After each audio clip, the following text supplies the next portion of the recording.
شاید خندتون بگیره. قبل اینکه برم بخوابم خلاصه این ور اون ور فهمیدیم که این از این دختراست که چیزه.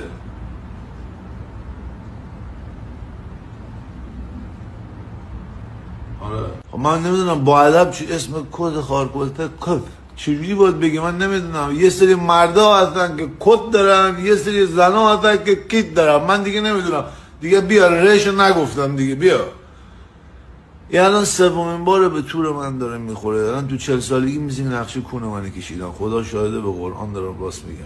حالا اون میگه حالا چیزی نیست که تو مخواستیم بکنی تو کونه مال من بکنی تو کونه.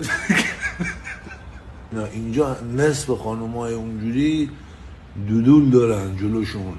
حالا من این حرفا رو به شما میزنم شما بخندین. این داره شوخی میکنه، این داره اومدی اینجا دو دستی خودش و دختر خالش بچه کوبا دست تو رو گرفتن سفت.